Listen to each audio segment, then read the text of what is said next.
Bonjour à tous, bienvenue sur Sensation. Le 25 novembre dernier, Jérôme Filippini, le préfet de l'Eure, a signé le protocole de lutte et de prévention contre les violences faites aux femmes. Une prévention et des actions essentielles alors que le département compte entre 900 et 1000 dossiers par an sur la thématique des violences faites aux femmes. Pour en parler avec nous, je reçois aujourd'hui Blandine Fornier, déléguée départementale aux droits des femmes et à l'égalité entre les femmes et les hommes. Bonjour. Bonjour. Alors j'ai pu dépeindre les grandes lignes du protocole. Comment ce protocole a-t-il pu être mis en place et signé par le préfet de l'Eure? Est-ce qu'il répondait à des besoins importants sur le département ? Oui, le besoin, c'est essentiellement de pouvoir coordonner les partenaires et puis rendre compte de tout ce qui est déjà fait et de tout ce qui est possible de développer dans les années qui viennent. Donc le protocole, ça correspond vraiment à un besoin d'état des lieux et d'engagement des partenaires pour essayer de développer de nouvelles actions en faveur des femmes. Et le Premier ministre Jean Castex a annoncé le 25 novembre dernier de nouvelles mesures pour lutter contre les violences faites aux femmes.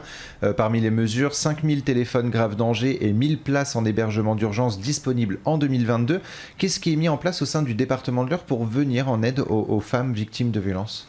Alors naturellement, on décline toutes les actions qui sont prévues au niveau national, les téléphones grave danger et les places d'hébergement dont vous venez de parler. Mais il y a aussi des actions qui sont spécifiques au département et qui sont basées sur les diagnostics des besoins des femmes dans le territoire, mais aussi les envies des partenaires de travailler ensemble sur un certain nombre de dispositifs. Par exemple, on a pu développer des systèmes pour faciliter la mobilité des femmes dans le cadre de leur démarche. On a un gros souci de mobilité dans le département de l'Eure, pas seulement pour les femmes victimes de violences, mais du coup, depuis quelques années, on a développé un système qui permet de prendre en charge des femmes qui n'ont pas la possibilité de se déplacer pour aller rencontrer un médecin, un avocat ou faire une démarche, par exemple, auprès des forces de l'ordre pour porter plainte ou même pour être mis en sécurité à l'abri dans un hébergement. Ça fait partie des dispositifs qui sont spécifiques à notre département. Et est-ce que ce protocole comprend seulement les formes de violence conjugale ou est-ce que vous pouvez traiter toutes les formes de violence, la violence conjugale ou intrafamiliale, à l'agression de rue par exemple ? Alors, le protocole, c'est un protocole global de lutte contre les violences faites aux femmes.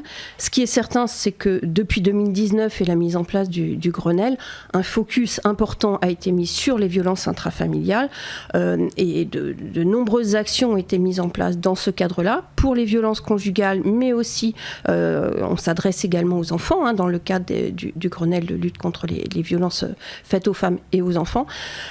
Toutes les formes de violence, on s'occupe par exemple d'aborder la question de la prostitution, du harcèlement sous toutes ses formes, aussi des violences sexistes et sexuelles. Donc le protocole a vocation à être beaucoup plus large, même si ces derniers temps on parle plutôt des violences intrafamiliales. Et que va permettre ce protocole ? Qu'est-ce que vous entendez par prévention de la violence ? Alors, le protocole, il vise d'abord à coordonner les interventions des partenaires. Comme je le disais, un état des lieux. Les associations font énormément de choses. Les forces de l'ordre, le ministère de la Justice, les collectivités locales et bien sûr les services de l'État également. Travailler ensemble, c'est d'abord le premier objectif du protocole, parce qu'on s'est aperçu que c'était une façon de mieux repérer les situations de violence et de mieux accompagner les victimes. Les violences intrafamiliales en particulier ont une spécificité, c'est que les victimes ne se manifestent pas toujours, ne vont pas toujours porter plainte et vivent des situations à l'intérieur des familles et à l'intérieur du domicile qui peuvent être extrêmement dangereuses.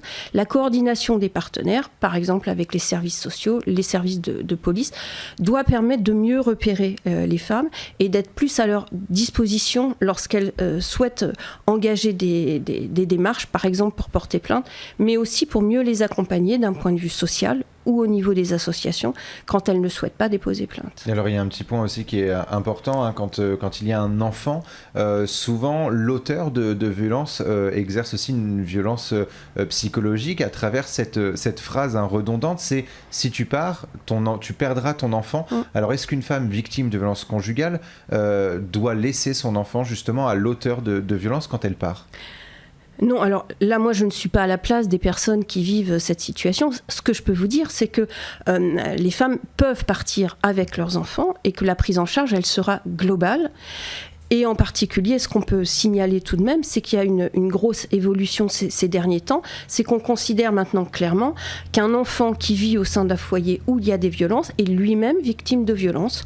Pendant longtemps, on a parlé de l'enfant témoin. Aujourd'hui, c'est clair qu'on a bien conscience que l'enfant est aussi une victime et à ce titre, il a le droit d'être pris en charge et qu'une femme qui partirait du domicile avec son enfant sera prise en charge avec son enfant. Et alors, ce protocole de lutte et de prévention contre les violences faites aux femmes comprend également la mise en place d'une cellule de traitement des violences conjugales. Est-ce que cette cellule permet une prise en charge plus rapide des plaintes ? Alors, cette cellule, alors il y a plusieurs types de cellules, mais ce qui est sûr, c'est que les forces de l'ordre et la justice ont mis en place une cellule et des protocoles pour traiter beaucoup plus rapidement les plaintes et les signalements qui sont faits s'agissant des violences intrafamiliales. Donc, il y a des dispositifs pour accélérer nettement la prise en charge de ces dispositifs. D'autres cellules, comme celle que j'anime dans le département, a vocation plutôt à coordonner là aussi les partenaires sur des situations individuelles pour essayer de mieux repérer les situations à risque en fonction de ce que j'appellerais des signaux faibles pour mieux repérer les femmes qui sont le plus en danger et qui ne vont pas toujours se signaler, voire même qui parfois cachent, y compris auprès de leurs proches, la situation de violence auxquelles elles sont confrontées. Et est-ce qu'avec avec votre fonction au sein du département, vous pouvez aussi être en relation avec le gouvernement justement pour faire remonter des choses ou donner des idées pour faire évoluer justement ce droit des femmes et cette prise en charge ? Alors moi je suis en relation dans le sens où je suis un agent de l'État. Donc je travaille bien sûr avec les services de l'État et sous l'autorité de monsieur le préfet. Donc naturellement, ça fait partie de mon rôle au regard du partenariat et de la coordination des partenaires de faire remonter les spécificités, les alertes, les besoins pour essayer derrière de travailler à la résolution de ces difficultés. Alors justement, en parlant d'alerte, il y a eu dans les médias, il y a à peu près un mois, ce fait un peu extraordinaire d'un homme auteur de violence qui est sorti de prison et qui est directement allé s'attaquer et a tué finalement sa femme qui était avant victime de violence.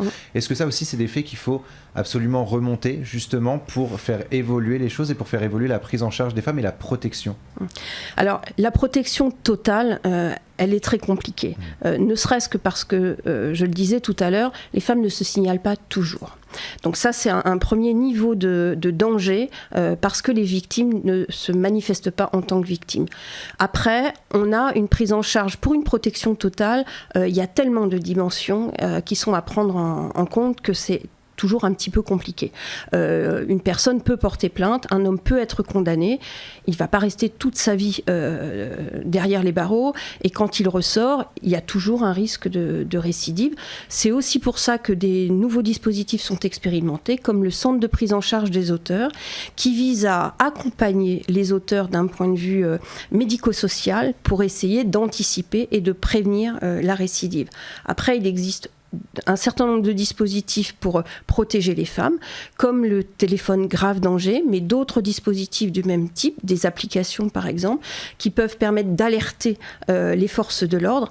Après, on n'est pas toujours, et on a malheureusement des expériences et des exemples qui montrent qu'une femme, même avec un téléphone grave danger, n'est pas protégée à 100%.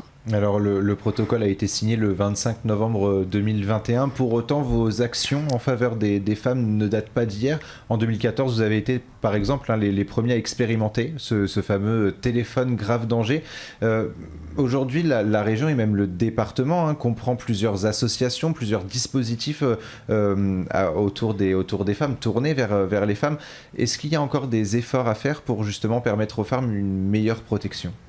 Il y a toujours des efforts à faire. Le protocole, il a été signé par 42 partenaires.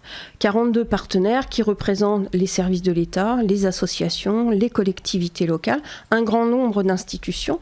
On est à 42 partenaires, on pourrait potentiellement être à 50 ou 60. La liste des partenaires potentiellement impliqués est énorme. Je vais vous donner un exemple. Les bailleurs sociaux n'ont pas signé encore dans cet exemplaire-là, mais il y a certainement un gros travail à faire avec les bailleurs sociaux qui sont souvent au cœur des situations de violence qui peuvent être constatées par exemple, donc ils peuvent être alertés. Et le combat n'est pas fini. Merci beaucoup Blandine Fornier d'avoir été avec nous sur Sensation. Si vous êtes victime de violences conjugales, un numéro existe, c'est le 3919. Et pour revoir ou réécouter cette émission, rendez-vous sur notre site et application Radio Sensation.